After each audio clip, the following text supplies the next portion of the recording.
Target on Air, Halalan 2025 Special Coverage.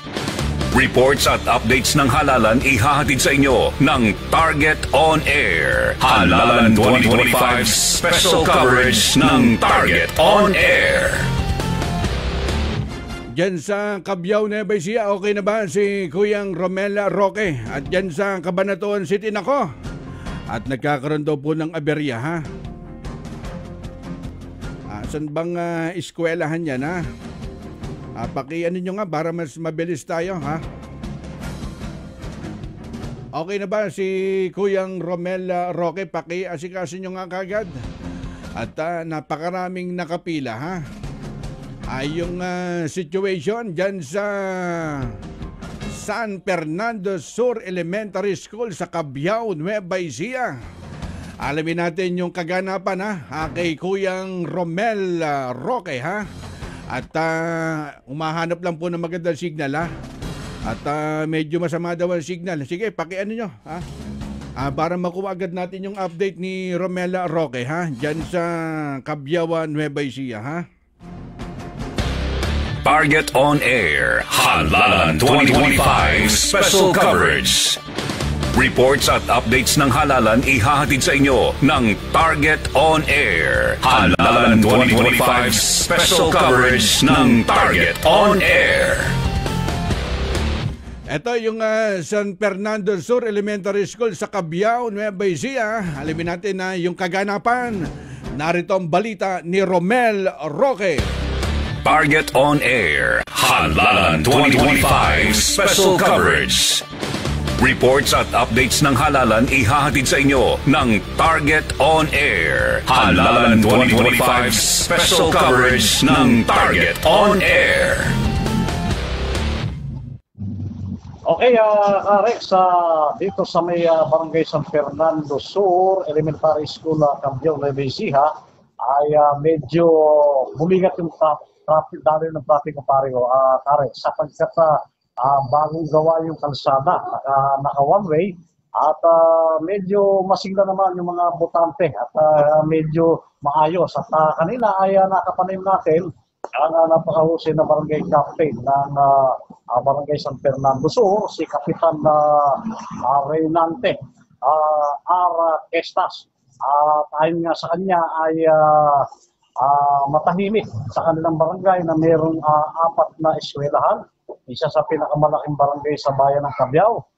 Na-interview natin siya kanina doon sa DCME, siya ay nakapanayam ni Kaed Sarto.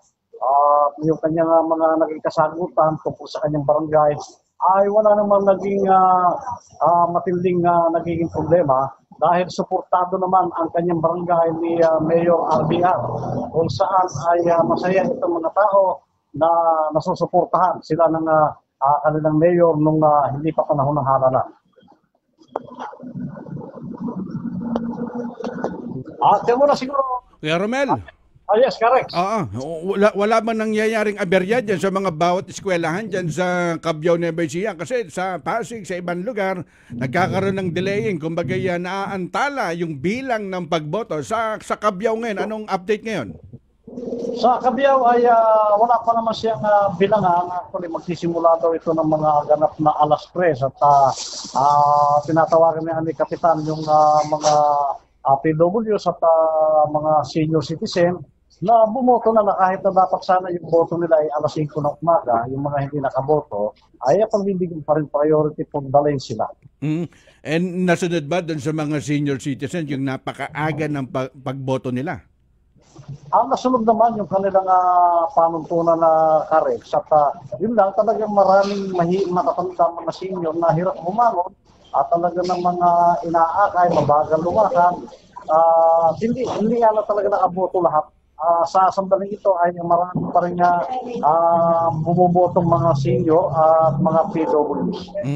At bali nakatuto ka sa Nueva Ecija, dyan sa bayan ng Cabiao. Hanggang mamayang hapon tayo yung mga update dyan, Kuyang Romel Roque. Yes, at papunta tayo sa iba pang barangay na kung saan ay tutuloy makikita muna tayo sa mga kaibigan nating kapitan na para naman yung ating mga source ng balita ay talagang doon ang gagaling sa kanilang barangay. Okay. Yes, correct. Yan muna ang ating update sa situational report mula sa Barangay San Fernando Sur, Cabiao, Nueva Ecija. Para sa Target on Air, Halalan 2025 Special Coverage. Ako si Romel Roque, nag-uulat mula sa Cabiao, Nueva Ecija. Target on Air, Halalan 2025 Special Coverage. Reports at updates ng halalan ihahatid sa inyo ng Target on Air. Halalan 2025 Special Coverage ng Target on Air. Live nyo po napakinggan mula dyan sa Cabiao, Nueva Ecija, si Kuyang Romela Roque. Nakatutok po siya dyan. Dyan sa Cabanatuan City, dyan sa Gapan City, o dyan sa bayan ng San Leonardo, o dyan sa Nueva Ecija.